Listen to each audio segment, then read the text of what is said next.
我真没什么想法，也没有借这事儿示爱的意思，更没有丝毫施舍可怜的成分。我一无业游民，饭都快吃不上了，我有什么可怜人家的资本啊？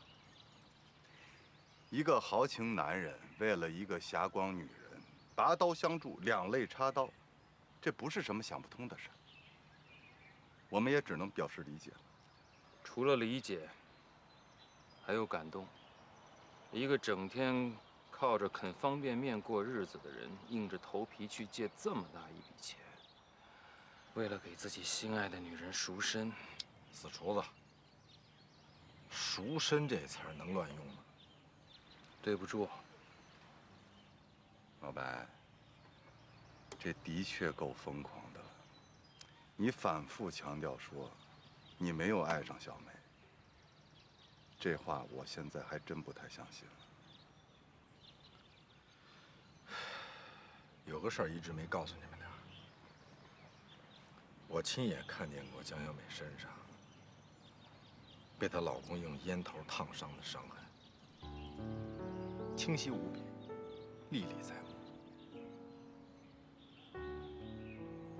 一个这么好的女人，一个比我们都要乐观的女人，一个在一堆麻烦事儿当中还能找到快乐、找到希望的女人，凭什么要受这么大委屈啊？这不公平，我咽不下这口气。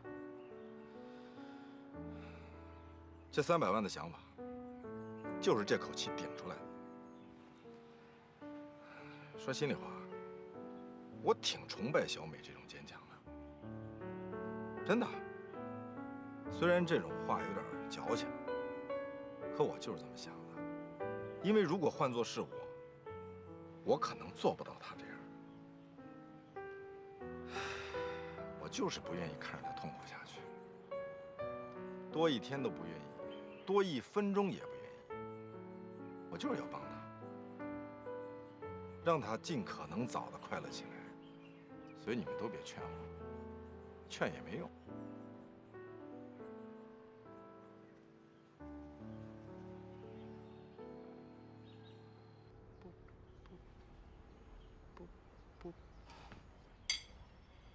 艾利克斯，我求你了，你不要再往我的办公桌上放玫瑰花了，别再到处跟别人说你爱我、你喜欢我了。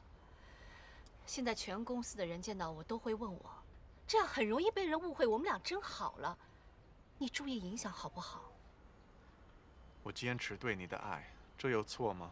哎呦，艾利克斯，我真的没有办法接受你的爱情，因为通过这些天我对你的接触，发现你跟白志勇几乎一模一样，性格、为人处事都太像了，直白，不顾一切，不考虑别人，大男子主义。我也不可能再去重复一个失败错误的过程。如果你给我机会，我可以改。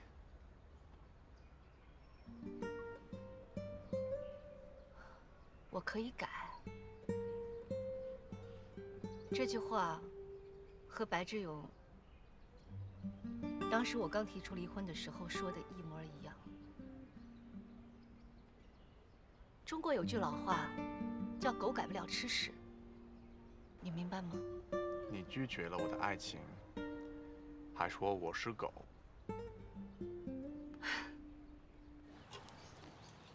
来，别聊那么郁闷的话题了啊，聊点轻松光明的话题。小欧、老兰，谈个恋爱不容易，不能动摇啊。我们是有过动摇，也有过就此结束的想法。我和小欧还有一个老问题，我们俩的约会只能恢复到在大街上四处游荡。你的意思就是说，还是有点偷偷摸摸的感觉，不爽，对吗？对呀，怕朋友看见，怕学生同事碰见，不好解释啊。那外国人为什么离婚也要在报纸上发一声明呢？这样他们就可以光明正大的牵别的女人的手了。我这个离婚，全世界就你们几个知道，还属于保密状态。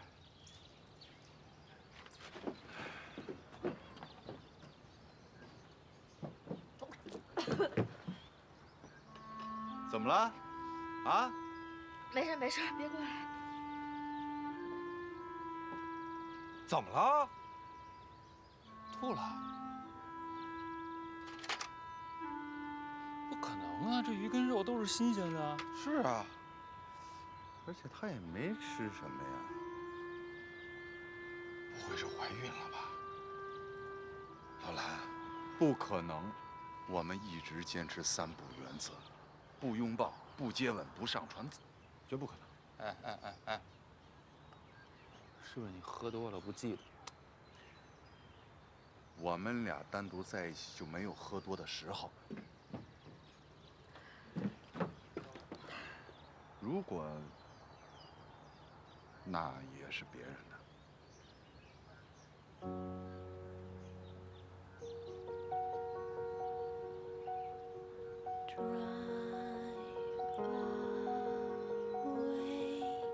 小欧平常身体怎么样？接触这么长时间，没发现他身体有什么问题。那她这个呕吐，可是太像怀孕了。呕吐不一定就是怀孕吧？哎，小欧怎么样了？没事，睡了。哎，小梅，他呕吐成这样，到底怎么回事啊？你问他了吗？问了，身体不舒服，可能是吃了什么不该吃的东西吧。小梅，看着我。看你干什么呀？有什么好看的？一张苦瓜脸。看着我的眼睛。看着呢。眼大无神，眉目娇柔，土帅土帅的。别假装幽默，转移话题。你不会撒谎，说实话，小欧到底怎么了？不是跟你们说了吗？怎么还问呢？我不信。爱信不信。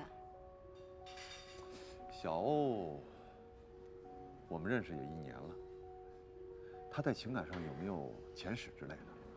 他上一次谈恋爱什么时候啊？他为什么从来没有跟我们说过他情感方面的事儿？你们的问号太多了，问的次数也太多了。男人和女人不一样，女人有点秘密不想袒露，那是女人的天性，请你们尊重女人。我可不想做一个传八卦的人。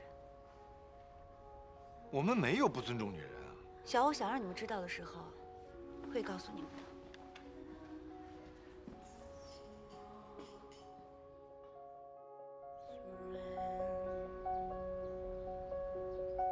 我决定了。你决定了？看你这一脸的严肃，跟个领导似的。做什么决定了？汇报给我听听。白，我在中国的合同马上就要到期了，过一段时间就会离开中国。有件事情，我一直长久的憋在心里。走之前，我还是想跟你说。想说就说，看你那一脸的艰难。接着汇报。你还记得前些日子我没有住的地方？啊？在没租到新房子的时候，我曾经在金雅的家里住过1天。金雅睡了，我去问了她，抱了她。行啊，孙子，长了一副君子的模样，竟干这流氓事儿，胆儿够肥的呀你！可是什么？我说呀！我要跟你说的是金雅的表现。表现？景雅什么表现啊？扇你了、抽你了，还是踹你了？她的表现出乎我的意料，非常的疯狂。疯狂？什么意思啊？是疯狂的拒绝了我。拒绝就拒绝，怎么还疯狂啊？你明不明白“疯狂”这个词是什么意思啊？疯狂，非常疯狂，歇斯底里，像是突然爆炸了。哎，小美姐，特仑苏牛奶不多了。再进20箱。嗯，好。哎，你怎么这么快就从医院回来了？检查结果怎么样啊？医生怎么说？我没去医院。你怎么回事？你怎么这么不听话呀？行，以后你有事儿别跟我说，也别在我面前又哭又闹的。我不想去。害怕了是吗？害怕也得去，马上去医院。我陪你去。你是说，你的这种举动不应该让景雅反应这么激烈，对吗？变成了另外一个人。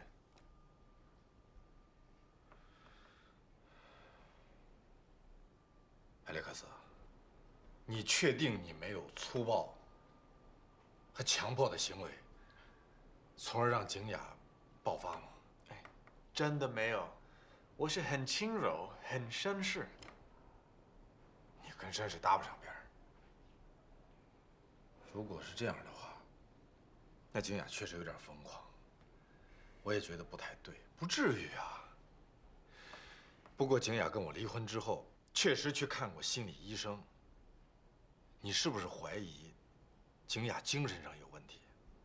白，我爸爸是心理医生，我了解一些。这种激烈的疯狂，应该是病，应该是心里有什么阴影。你的意思是说，景雅或许有什么心理障碍，或者心里有什么秘密，被你这个生扑的行为而引发了瞬间的精神崩溃？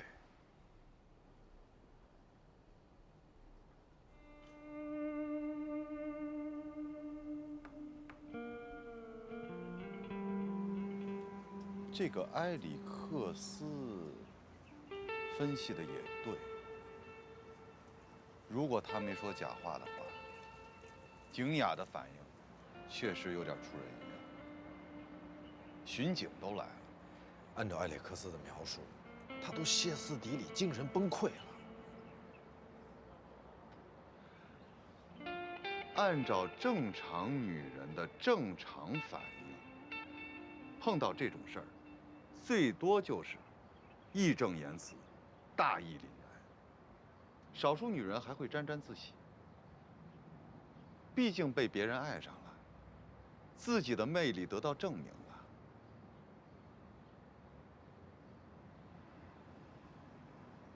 景雅在性格上是一个特别各色、特别拧巴的人吗？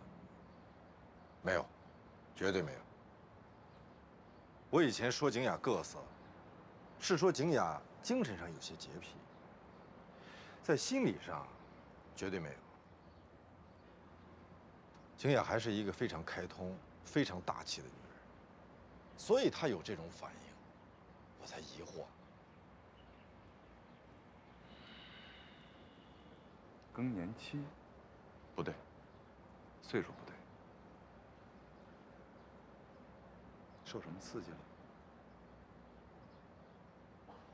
嗯？想什么呢？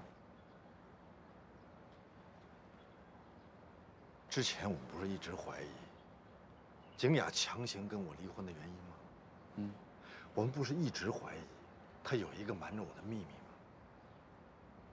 会不会跟这个有关？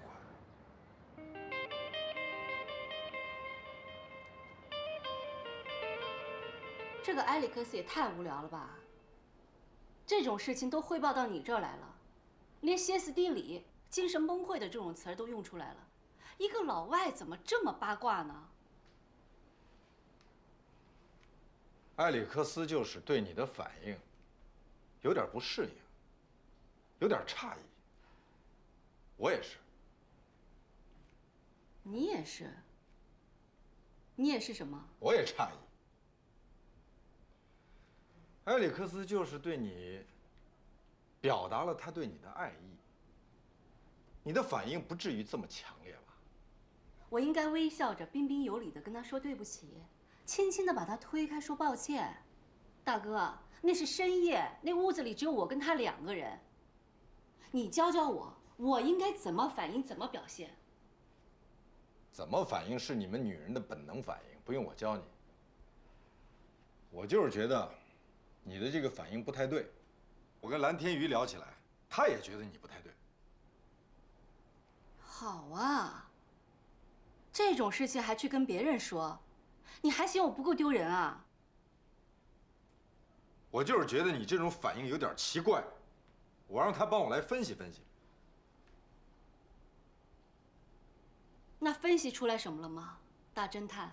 分析出来了，你的歇斯底里一定有一个原因，你肯定有一个什么事儿在瞒着我。那你继续分析吧，受累了。你别走，我看你都快神经了。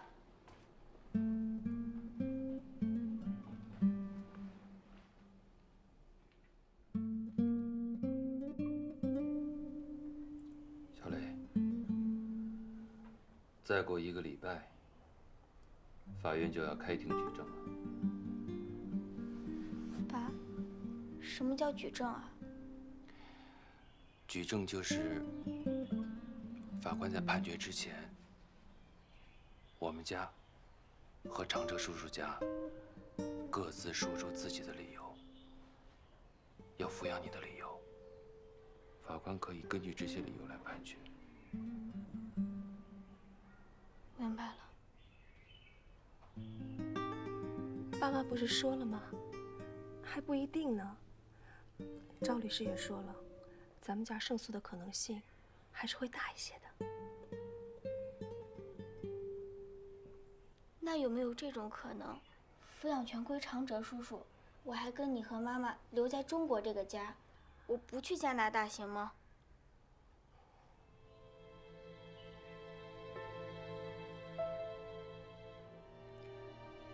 小磊，所谓的抚养权，就是决定你和谁生活在一起，在哪个家，谁获得了你的抚养权，你就要在谁的家里。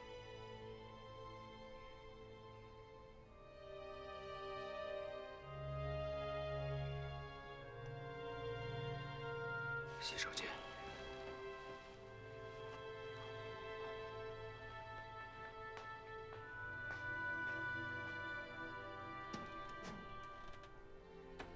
我知道，我问的这个问题，爸爸伤心了。妈妈，对不起。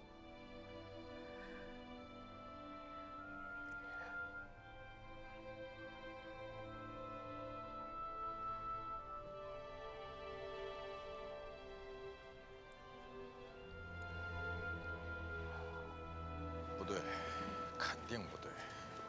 我跟景雅谈他歇斯底里这事儿，他老是绕来绕去，老不正面回答问题。我敢肯定，他就是在回避。是不是多心了？这种事儿谁都不愿意多聊。被一个男人深夜里生扑在床上强吻，景雅毕竟是个清高的女人，你毕竟是她的前夫，她不愿意跟你讨论这事儿也很正常啊。难道真是我多心了吗？别多想了。景雅被一个不喜欢的男人骚扰，急了骂上几句，这也很正常。问题的关键就在这儿。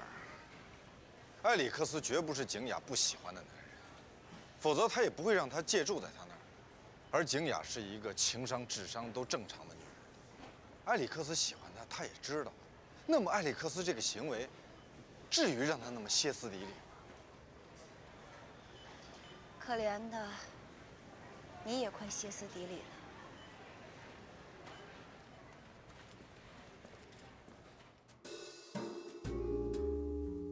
举证非常关键。之所以说它关键，是因为原告和被告双方在法庭上说的所有话，都会影响最终的判决。所以，话怎么说，说什么不说什么，尤为重要。不对吧？决定法庭判决结果的是法律规定之内的各种证据啊、理由啊、事实啊，说什么不说什么，有那么重要吗？事实啊、证据啊，都已经存在在那儿了，由双方的律师说。我的意思是，如果法官询问黄九恒和林想，他们该怎么说？老白的意思是说呀，有利于我们的话我们说，不利于我们的话就不说，或者是少说，或者是绕着弯的说。哎，你就直接明说了吧，适当的时候，黄九恒得说假话，对吗？说假话？说什么假话？这我可说不了。再说什么话要说假话呀？不明白。小欧说的有点严重，他曲解了我的意思。我不是说让你说假话，是让你有策略的说话，有策略的回答法官的问话。白志勇，你那破脑子里又有什么瞎主意啊？你别绕弯子了，举例说明。比如说，林想现在没有工作，就不能说，因为对一个孩子抚养权的争夺，最重要的一点就是双方家庭经济实力的对比。还有，当初老黄知道小磊不是自己亲生女儿的时候，和林想闹过矛盾，这个也不要说，起码法官不问，你就别说，问了，也得往轻里说，否则，法官会怀疑你对黄小磊的感情是不是出了问题。你这么一说，我倒是觉得有道理。有什么道理啊？这肯定不行，老黄，你别听他们瞎说啊！我觉得就实话实说，本来咱们胜算挺大的，一说假话，让别人抓着把柄，那就麻烦了。哎呦，姑奶奶，你能不非用假话这俩字儿吗？我刚才都说了，这叫策略。你能把你脑子里的想法都告诉法官吗？比如说，我还盼着长哲破产呢，这样他就没有抚养能力了呀。这些想法，你能直接告诉法官吗？你能直接跟法官说吗？还说我脑子破，你脑子倒是不破，残。你才残呢！别这么不正经，说点有用的。你还别不服，我说的全有用。比如，你现在跟林想生一个孩子的想法，这就更不能跟法官说。还好现在林想没怀孕。对不住老黄啊，可能我说这些话不中听，但这意思大家都明白吧？没错，老黄，如果你们现在有了一个自己亲生的孩子，你觉得法官会怎么办？傻子都明白啊。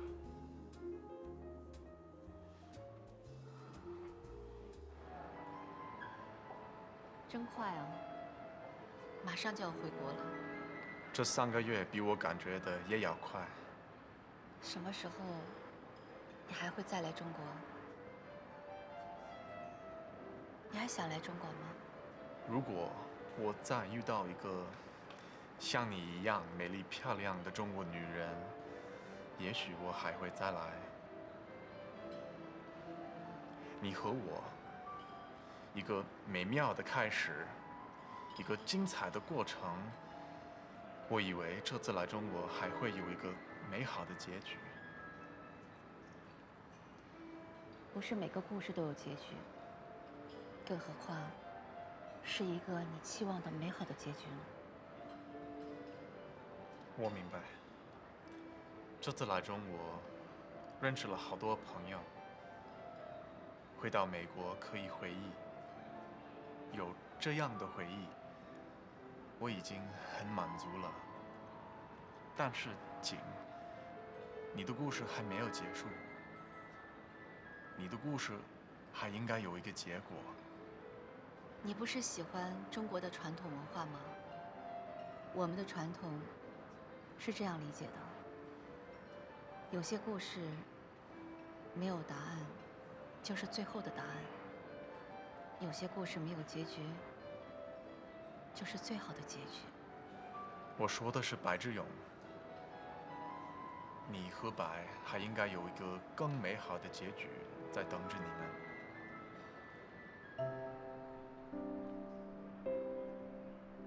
跟你的朋友唐庄选好了吗？我知道你的心里还有他，不对，是只有他。订的哪天的机票？具体哪天走？我在你的面前说白志勇，我在白志勇的面前说你，你们的眼睛都是一样的，眼睛里都有感情。走之前，我再请你喝咖啡吧。你在回避我的话题是吗？我不知道你们两个人之前发生过什么，但是如果发生了，就要勇敢一些，面对它，接受它。我们美国有句话 ：“After a storm emerges calm。”翻译成中国话的意思是：风雨过后就是彩虹。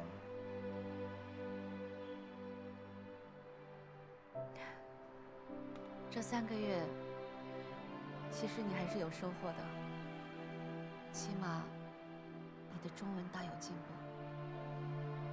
起码。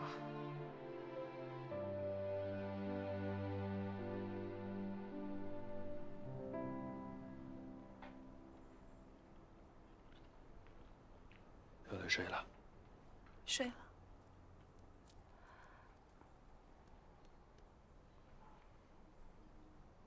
怎么了？神神秘秘的。我怀孕了。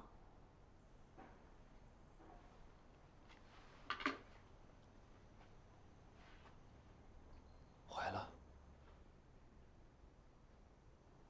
确定吗？测了2次，肯定是怀了。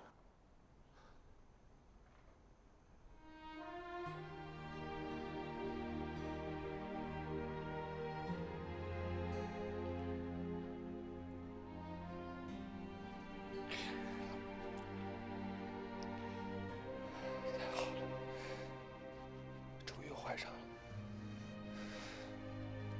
不容易，是老天爷照顾我。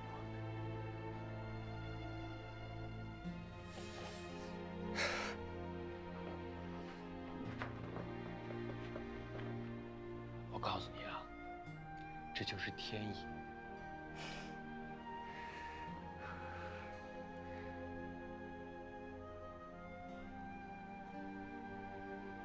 要不要现在告诉小雷啊？我想，过几天就要开庭了，先别跟他说了，怕他多想。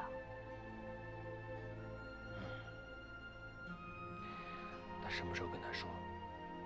咱们再商量商量。嗯。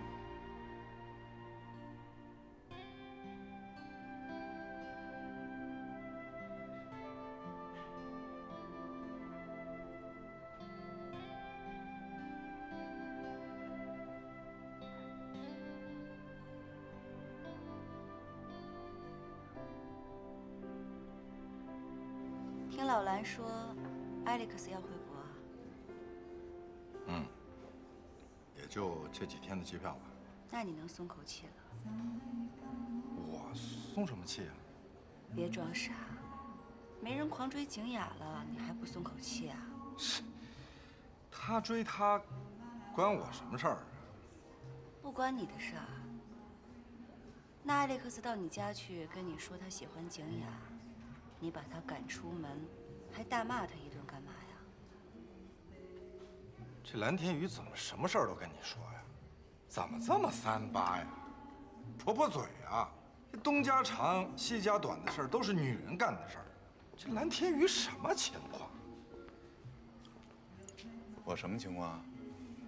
啊？又在背后议论我？哎，说着说着你还来了，什么叫议论你？我正在骂你。你骂我什么呀？我要痛斥你。你怎么什么事儿都跟小美说呀？我骂艾里克斯的事儿，是不是你跟他说的？你跟他说这干嘛呀？哦，这事儿啊，敢做敢当，就是我说的。怎么了呢？怕在小美面前有损你男子汉的形象啊？啊？哎，这么晚了，你怎么又跑来了？老黄约的我呀。他说约大家过来，有重要的事儿要说呀。啊？那他为什么不给我打电话呀？我静音，哟，还真有好几个电话，还有微信呢。静音，乍音你都听不见。你在这儿跟小美卿卿我我、腻腻歪歪的，你能听见电话？炸弹响了你都听不见。南老师，哎，难怪白志勇说你婆婆嘴。大学老师，你注意形象，别老在那儿八卦兮兮的，行吗？都到了。哎，老黄，你什么情况啊？这么晚了，你约大家干嘛呀？什么事儿啊？不会是你官司？你别紧张，别紧张。好事儿。行了，老黄，赶紧说吧，什么事儿让你这么兴奋？林想怀孕了。啊！太棒了，这说怀就怀上了，神枪手啊你！啊！哎，这是喜事儿，大喜事儿。小美，把你们餐吧最贵的酒拿出来，开了。没问题。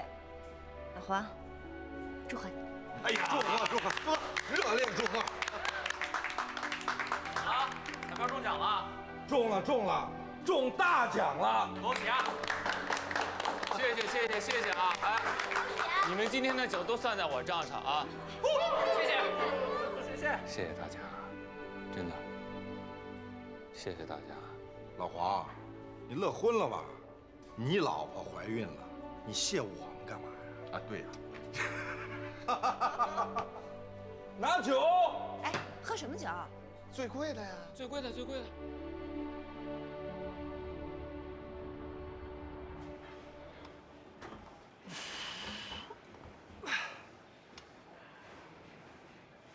好了啊，好了啊。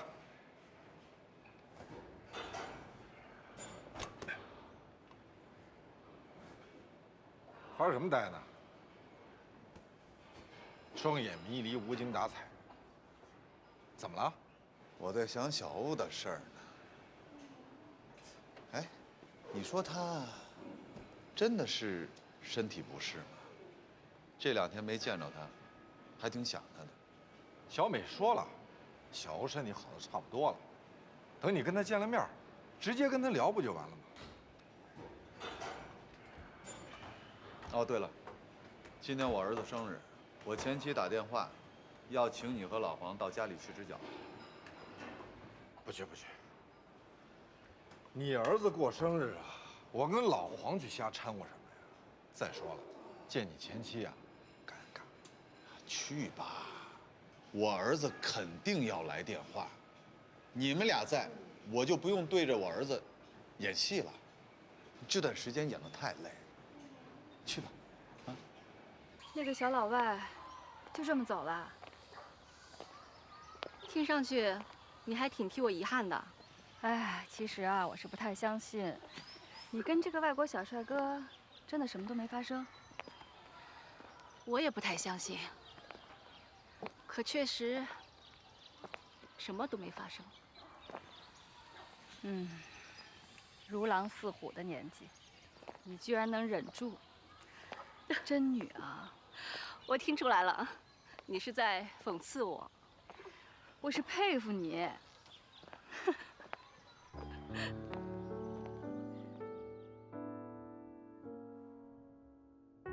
有了新的小宝贝儿，我应该高兴。小磊的抚养权，我的胜算也比较大，也应该高兴。可是怎么跟你们聊着聊着，突然有种害怕的感觉呢？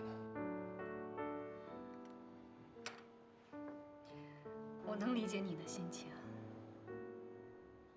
你是担心小磊知道真相以后，时间长了，慢慢长大了，还会跟他的生父有联系。你怕到时候你会嫉妒，会吃醋，会别扭。你也担心小磊知道自己即将有一个弟弟或者妹妹，在情感上慢慢的跟你疏远了。老黄，就像你自己说的，在能听到他叫你爸爸的这些日子里，让他真真实实、真真切切感受到你对他的爱就行了。啊？是。千万别让他感受到你现在的痛苦，这对一个小孩子来说太不公平了。毕竟，一个11岁的小女孩，内心极端脆弱、极端敏感，千万不要让她体验到你这种痛苦。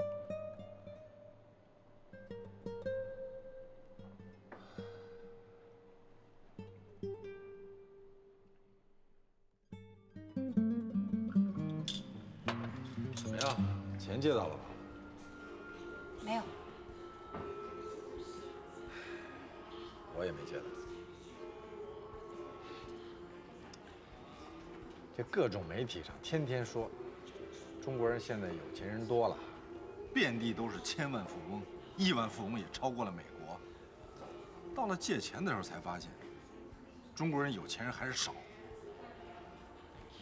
不是有钱人少，是往外借钱的人少。我就不明白，他们留着钱都干嘛呀？借点钱那么费劲。我本来就不想到处借钱，而且这借钱还是为了买离婚，要不然别动摇，千万别动摇。我们再想办法，一定会有办法。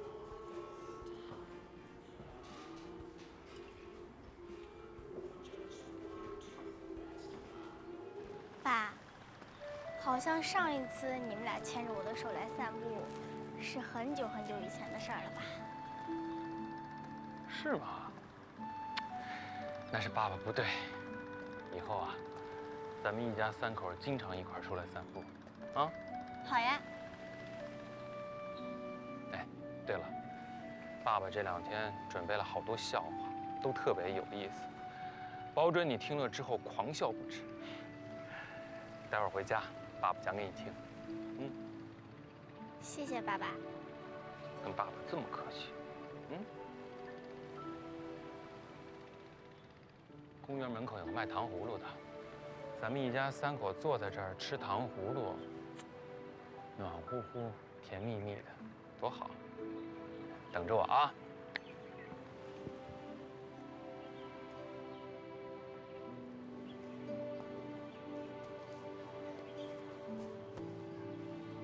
妈，我觉得爸爸的轻松和高兴是装出来的，是为我装出来的。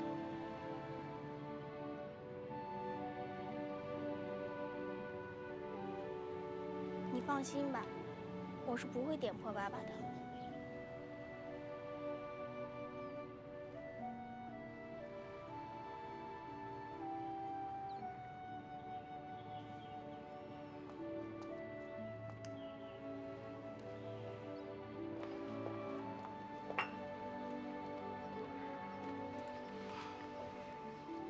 白大侠，找我有事儿啊？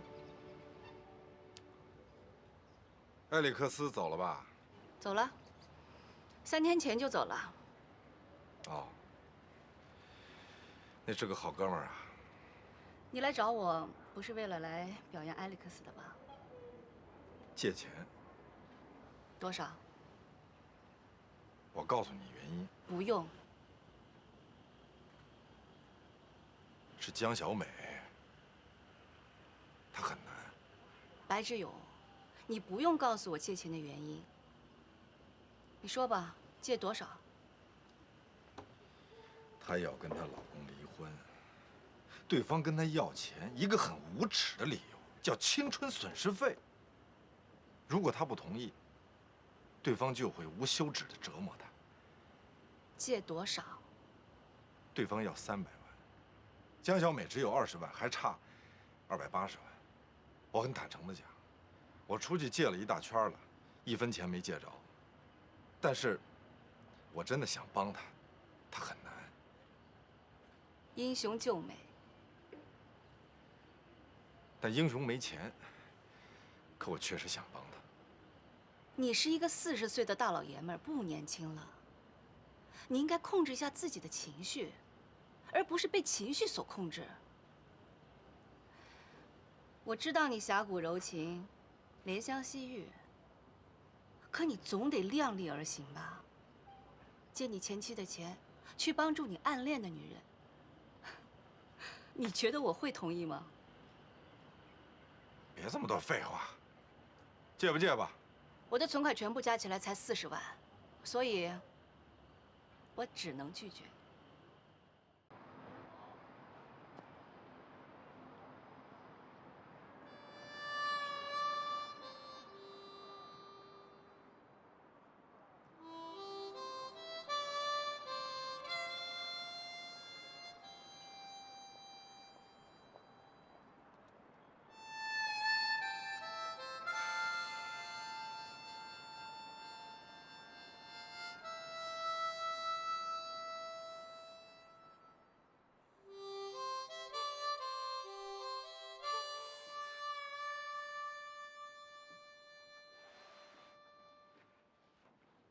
小磊，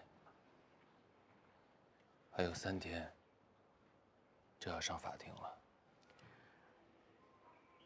法庭要求你也去，但是法官询不询问还不一定。那我可以进到法庭里面听吗？不用，到时候你就在法庭外面的走廊或者等待室等着就行了。到时候妈妈找人陪你。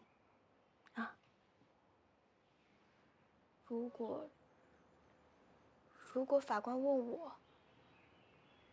那我的回答，我说的什么会对判决结果起到作用呢？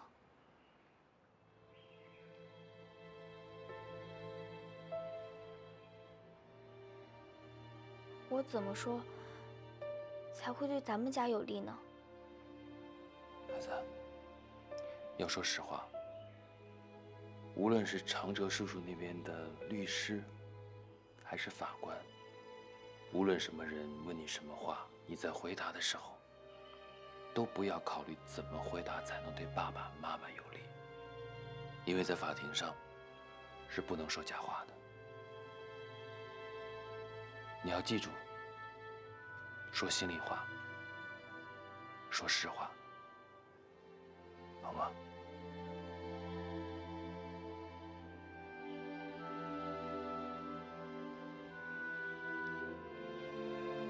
现在倒成了小磊在安慰我们。我担心现在小磊太照顾我们的情绪，强忍着自己的委屈。我明白，你现在宁愿小磊哭一哭、闹一闹，把情绪都发泄出来，总比憋在心里强。丁点儿大的一个小女孩，强忍着委屈、痛苦，把自己装成一个小大人，是有点残酷，让人感觉心里酸酸的。小磊的这种平静，长时间的平静，我很担心。担心这种平静还要再持续多久？会不会哪天就爆发了、崩溃了？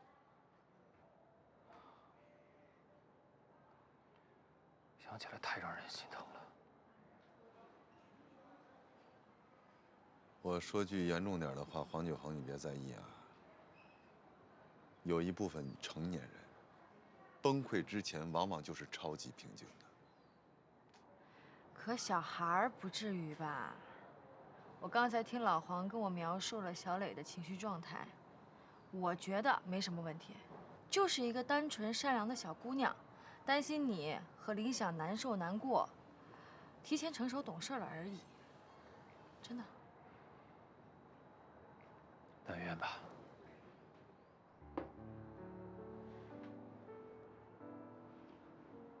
蓝老师，你不断的拿眼睛瞄我，肯定有话想问我吧？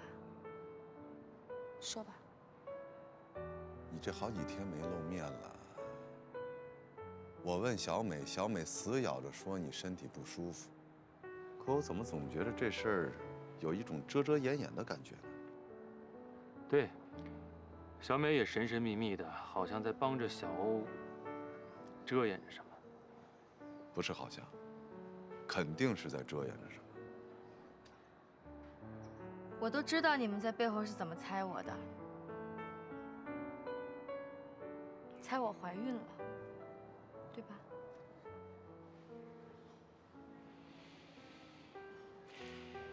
是。成，那猜猜吧，父亲是谁？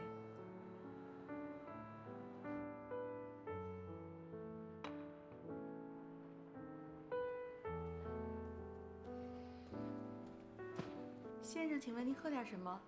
一杯白开水，不要钱的。好。哟，行啊，知道心疼钱了，有进步。说正事儿。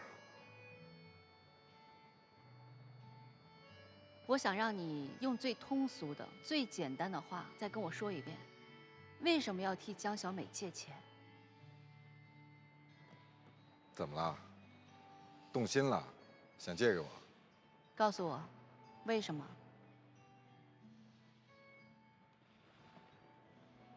一个人不开心、不舒坦，所有摆脱痛苦的办法都想过了，没有办法了。用钱可以给他带来快乐，摆脱痛苦，就这么简单。我觉得呀，挣钱、存钱，就是用在此时此刻。只是很可惜，他没这么多钱。280万。我说了，我只有40万。算了，别想了，也不用为难。我找别人借。我明天把钱打给你。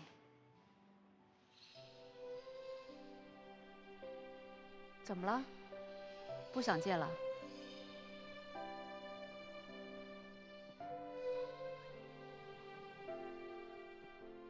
我有工资，你不用担心我。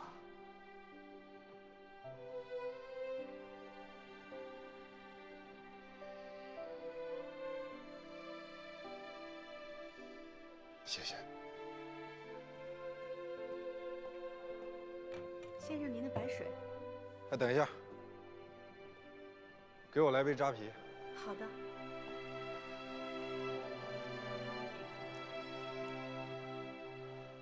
白志勇，你知道我为什么要借给你吗？良心。世界上有3种人：一是良心被狗吃了的人；2是良心没有被狗吃了的人；3是良心连狗都不吃的人。你是第2种，还算有良心。我借给的不是你，借给的是良心。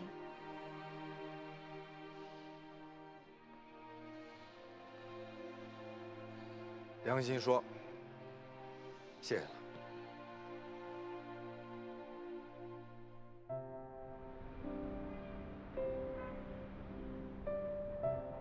我现在对花钱买离婚这种解决方法又犹豫了。我的这段婚姻只有一个短短的开始，之后便充满了耻辱。把这笔钱给他，把婚离了，我觉得这是一个新的耻辱。离婚就是为了把这种耻辱丢掉，所以就不要在意形式和方式了。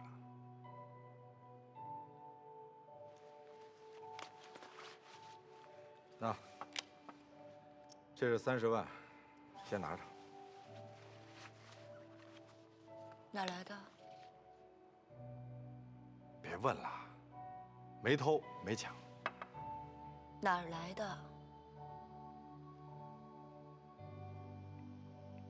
我把车卖了，就是卖的30万，有点亏。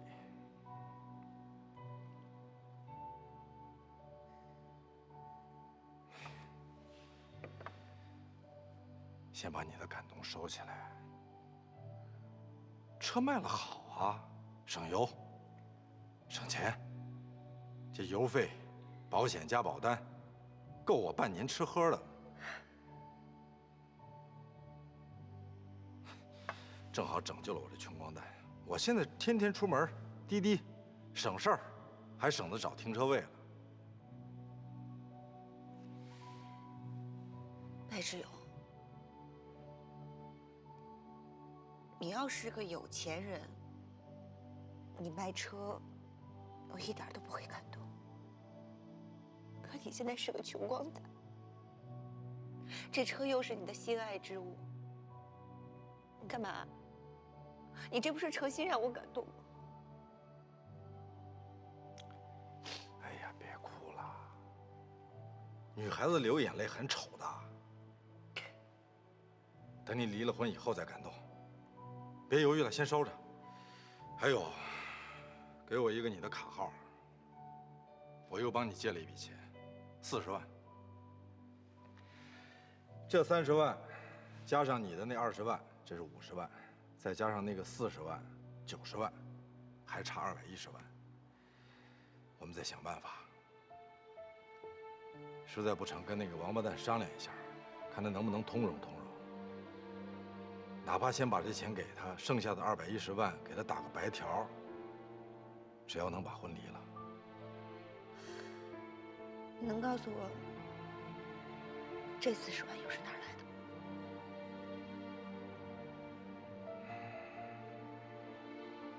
景雅，景雅这个人吧，你不了解。哪怕咱俩有什么特殊关系，只要我跟他说，我跟他讲道理，他会听。这是他的优点，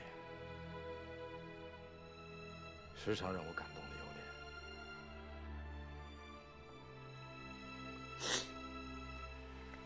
听我的，给他钱，离吧。人这一辈子呀，比你想的要短，短得多，快得多。快得你都以为你的日历是不是出了什么问题？按照80岁来计算，人这一辈子统共不到4万天，我都过了一半了，所以，我才不找工作，才疯癫癫的追求自在，所以我才提出抢夺舒坦。舒服一天是一天的口号，这个口号放在你身上同样适用。真的，舒坦重要，钱不重要。这句话谁都会说，谁都会喊，不新鲜。能做到的人太少了，所以咬着后槽牙也要去做。这是我悟了大半辈子，才悟透彻。才想明白，如果花这一笔钱能够帮你去掉这些郁闷，去掉这些烦恼，去掉这些乱七八糟的，为什么不去做呢？我的朋友，我喜欢的人不开心，我也不开心，堵心。所以，这钱也是为我花的。为我的心情花的，值。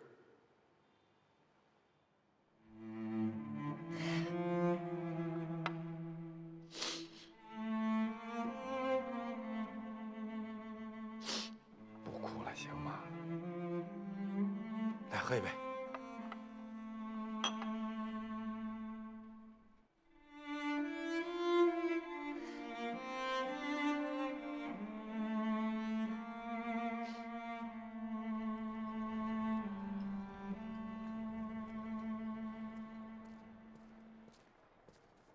什么事儿？赶紧说。我告诉你啊，少跟我说废话。我想好了，把钱给你，只要你同意离婚。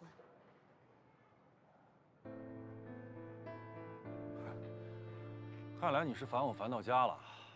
行，只要你给钱，我就同意离婚。但是我就知道有但是。但是什么呀？钱，我只凑了90万。我先给你90万，剩下的210万给我点时间，我再去想办法。那可不行，必须要一次性付300万，少1分我都不会离婚。你要拖下去，我还会涨价。而且江小美，我再一次提醒你，提醒我，提醒我，提醒我，你手里那些照片是吗？你随便，想发给谁发给谁，就当替我靓丽的青春做一次免费的宣传。我也提醒你，梁正廷，如果你再拿那些照片来威胁我，你1分钱都拿不到。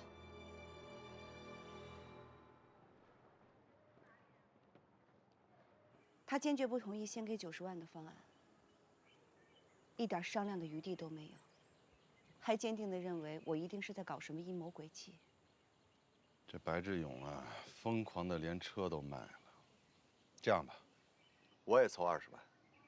不行，你们要再这么给我凑钱，这个婚我就不离了。小美，说什么也不能再让你受这种折磨，你这婚必须离。我还有一个方案，说。把我的房子卖了。你先别瞪我，等我把这方案说完呢。赶紧说，赶紧说。我找一个买房投资的人，把房子卖给他，然后再接着租他的。反正我一个人，一个单身汉，生不带来，死不带去的，也没什么压力。卖房子钱呢，除了给小美，剩下的租个10年8年没问题。而且小美能还，我还能挣。卖车卖房，你就差卖肾了。这不是疯狂，这是为爱痴狂。你闭嘴！我觉得呀，你也闭嘴，你这是妄想狂。你觉得小美能答应你卖房吗，老白？多大点事儿啊！这也是一种投资嘛，对吧？我上网查过了，现在啊，卖房子、租房住，是一种时尚的生活态度。再说了，现在这个操蛋的房价，正好也给了我这个机会。你说呢，小美？白志勇，谢谢你的疯狂，也谢谢你对我的拔刀相助，还有让我来不及感动的行为和甜言蜜语。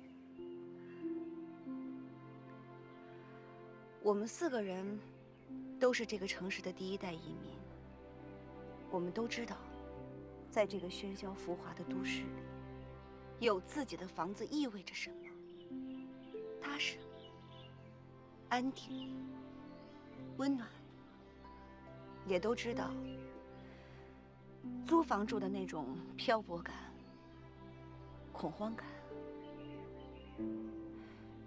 这种四处游荡的感觉我体会过，至今我仍然在体会。有自己的房子，才算是有自己的家。我不能让你成为一个无家可归的人，这样太残酷了。跟我的婚姻相比，我更不能接受的是你没有房子的残酷。如果你卖房子，就等于是拿刀在戳我的心，我们就不再是朋友了。不至于。多大点事儿啊？不就是钱吗？210万，总会有办法的。那怎么办呢？什么怎么办呀？1分钱都不能给他。江小美、白志勇、蓝天宇，你们3个是怎么想的？脑子进水了？怎么就那么欠儿呢？辛辛苦苦挣的钱，为什么要给他呢？凭什么呀？怎么就不能直接上法庭，让法院判强制离婚呢？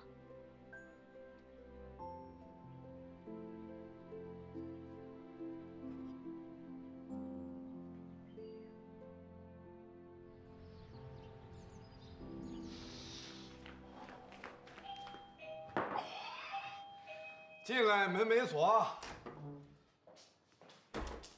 白志勇，你这门天天不锁，你等谁呢？我一大闲人，我锁，管着吗？什么事儿啊？不会这么快就来催债吧？哟，还给自己握了个鸡蛋，够赊的啊！大姐啊，一颗鸡蛋才7毛多，不算过分吧？眼睛里有内容，说话。你够英勇的啊！什么英勇？吃颗鸡蛋就有英勇啊？有这么残酷的债主吗？我说的英勇，是你又卖车又卖房的。嗯，这事儿你不应该知道啊，你没渠道啊。你怎么知道的？你也太神奇了吧！不神奇，巧合，碰见蓝老师了。他被你的行为感动了，顾不上保密了，15、10声情并茂的全招了。这小子真是唯恐天下不乱，跟你叨叨这事儿干嘛呀？怎么了？你也感动了？如果我出了这种事情，你也会卖车卖房吗？把我卖了都行。行了，好俗啊！就当我没问。债主请你吃饭吧。你怎么不早说呀？当然行了。吃海鲜行吗？我怎么就这么待见你呢？人见人爱的白大侠。那必须的。你饿不饿？先垫吧点儿。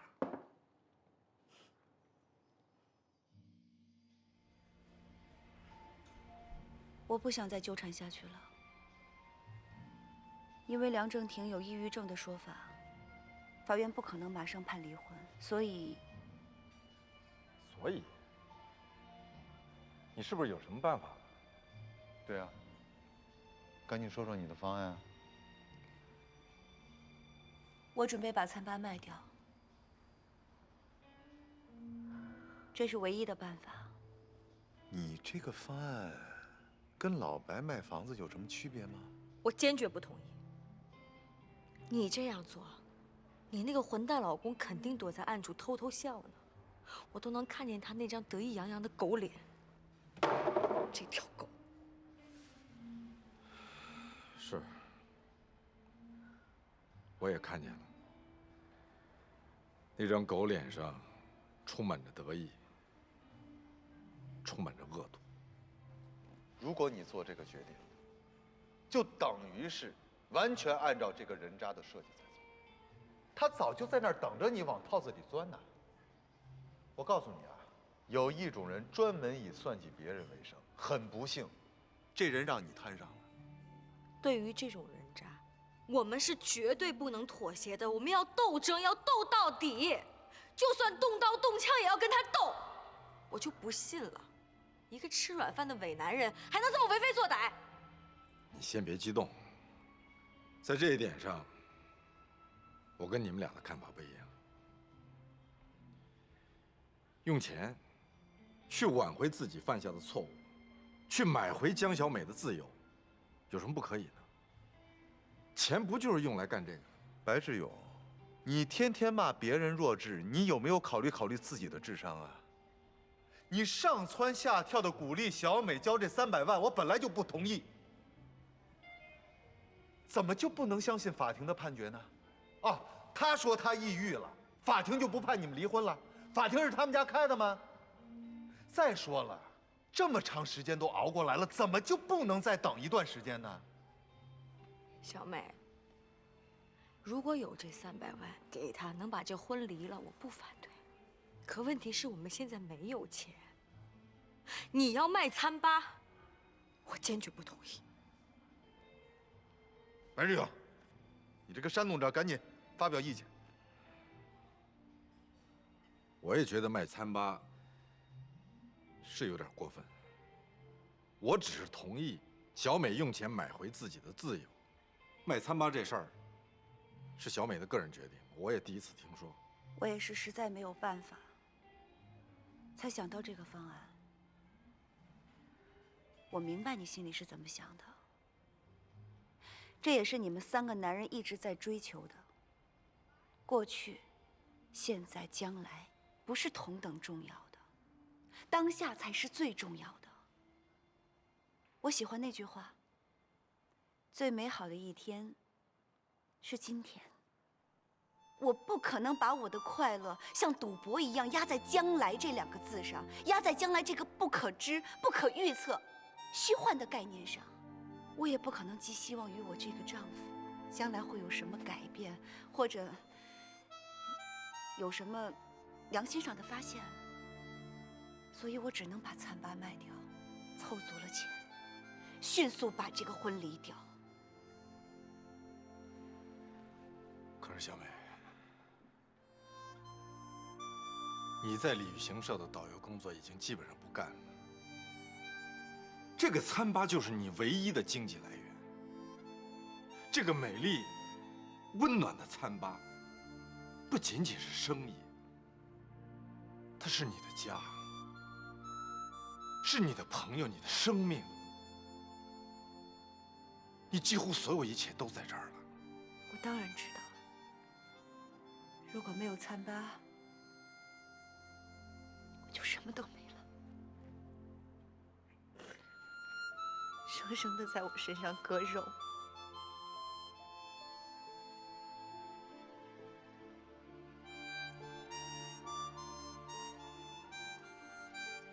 说句难听的啊，小美，餐吧卖了，你去哪儿待着？我们去哪儿待着？所以还是那句话，绝不能卖，起码现在不能。再想想别的办法。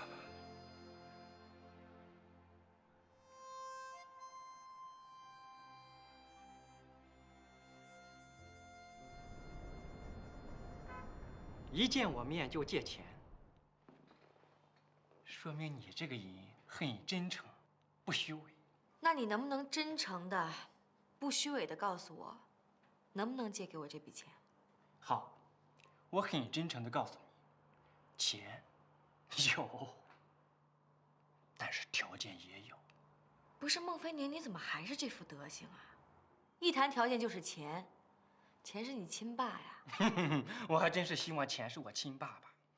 说正事儿，条件是，你带着微笑回到我身边。回到你身边那是不可能的。啊，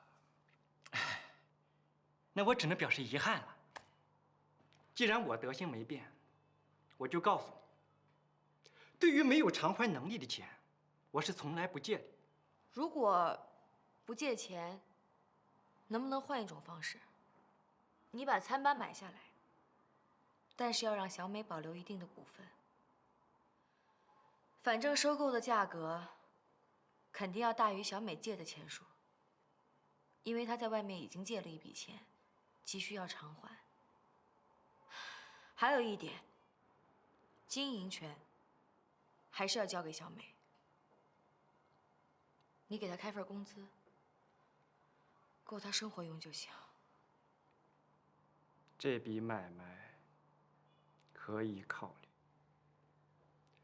但是我要对这个餐吧进行评估和调查。啊，不错不错，这餐吧的装修造型很有特点，很有品味。行了，经营状况你也知道了，餐吧你也看了，还有什么要求吗？就是这餐吧的整个色调啊，有点暗，再加点这个绿啊、红啊什么的就亮丽起来了。加红加绿，你当庙会呢？多俗啊！你不懂，不俗怎么赚钱呢？知道你们餐吧为什么生意不好了吧？就是因为你们装高雅，不够酷。我提醒你一下，孟老板，餐吧现在还不是你的呢，别在这儿指手画脚。你要是把它盘下来，再说你那装修计划，行吗？北哥，哎，北哥，白，不挨白。啊，白哥，是我长得难看吗？为什么跟我说话的时候你不看着我，看着弟呢？当有人装酷的时候，我都会低下头。不是我修养好，是我在找赚头。哎，这个北哥哈，说我装酷，我看他是有点装孙子。蒋磊，小了，看看吧。这个姓孟的土大款，跟欧小欧什么关系？二货。这个孟非宁是小欧的前男友。他呀，人挺好，很朴实，很直接，不说假话。这是他的优点。先说优点，那缺点肯定是一大堆呗。在孟非宁的人生观里，他热爱他的生意，说热爱可能都浅了，应该是酷爱、狂爱。他关注计算器、财务报表和银行账户，比关注女人可投入得多。在他眼里，钱永远是排在第一位的，感情、亲情、爱情永远都得往后排。这样的人适合做男朋友吗？别哥，白不是北，有那个音吗？不挨北啊。白不挨白。在你怀孕以前，其实我心里头已经做好失去小磊的准备了。痛苦归痛苦，但似乎想明白了，想通了。可是当你肚子里有了这个小东西之后，我怎么反而越不想失去小磊了？你说这是不是一种贪婪呢？当然不是贪婪，是感情，是我肚子里的小生命唤起了你当父亲的感情。不想失去小磊，是本能。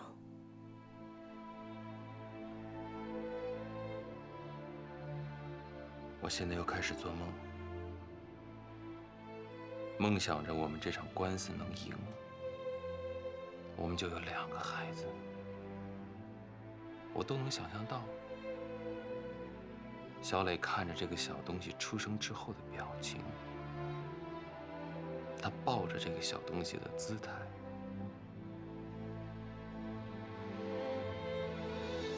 太幸福了。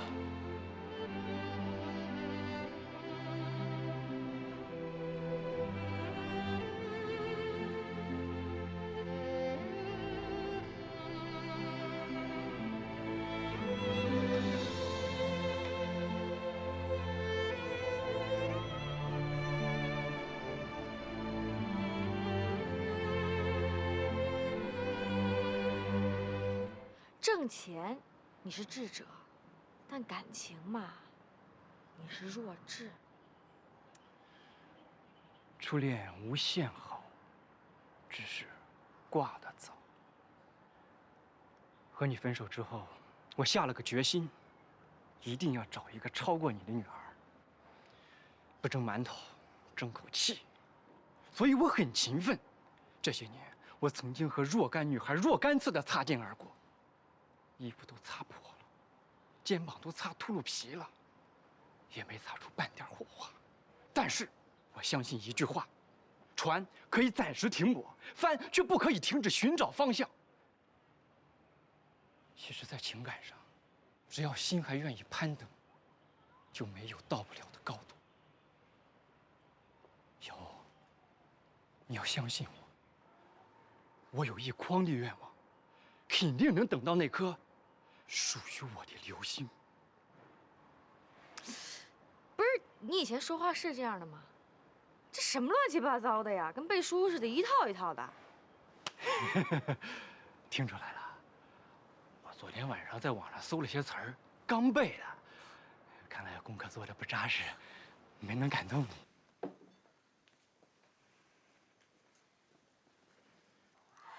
小磊，明天就要开庭了，爸爸给你把假请好了。紧张吗？尽量别紧张。明天小欧阿姨会在外面一直陪着你。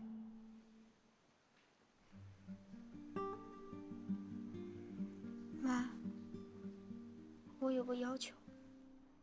你说。今天晚上我能跟你一块儿睡吗？好。今天晚上你跟妈妈睡大床，让爸爸睡你的小床。谢谢妈妈。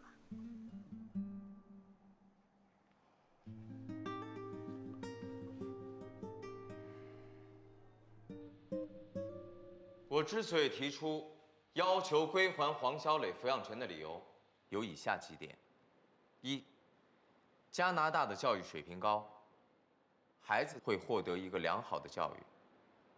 你能肯定加拿大的教育水平比中国高吗？这只是我的个人看法。好，你接着说。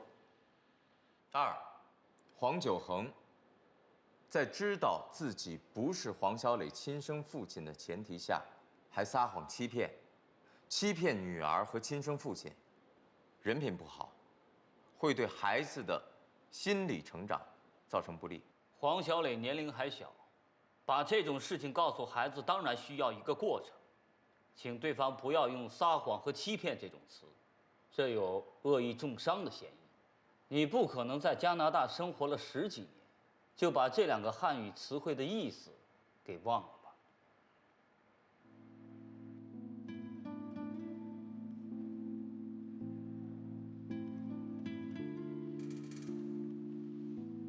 还有，黄小磊也已经知道黄九恒不是他的亲生父亲，而且黄小磊已经到了发育年龄，他还和一个不是他亲生父亲、没有任何血缘的人一起生活，不太方便吧？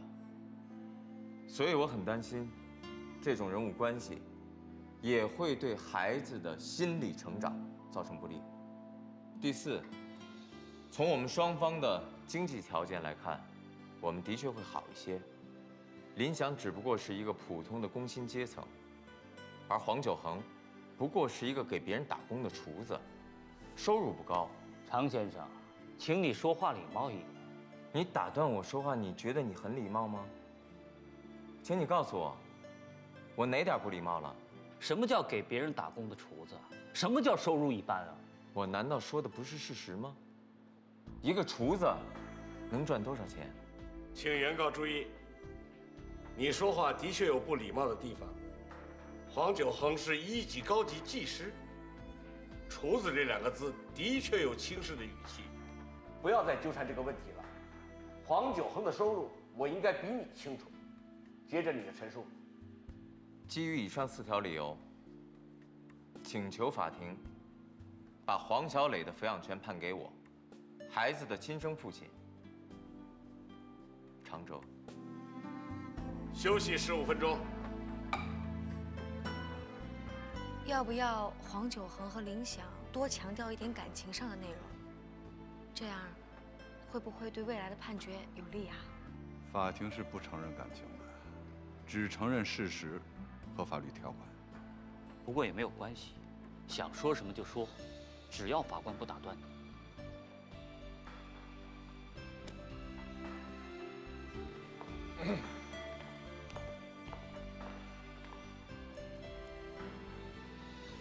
我提醒你了，黄，绝对不能说不利于自己的大实话，要悠着说，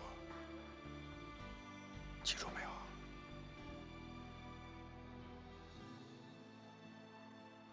基于以上6条理由，我方认为，理想、黄九恒应该保留对黄小磊的抚养权。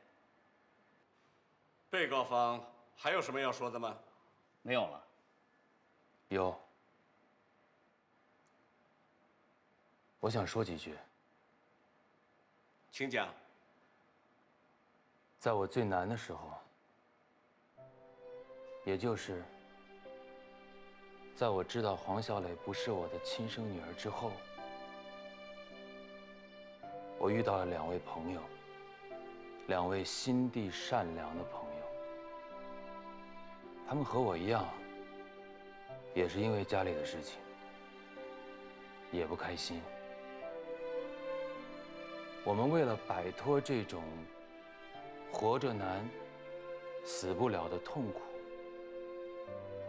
减轻生活带来的苦闷，我们互相帮助，互相鼓励。我们还想到了一个办法，颠覆自己以前过的那些不开心的日子，换个活法，争取重活一辈子。而且我们也梦想着这个方法能够管用。我们给这个颠覆制定了一个前提：不说假话，说实话，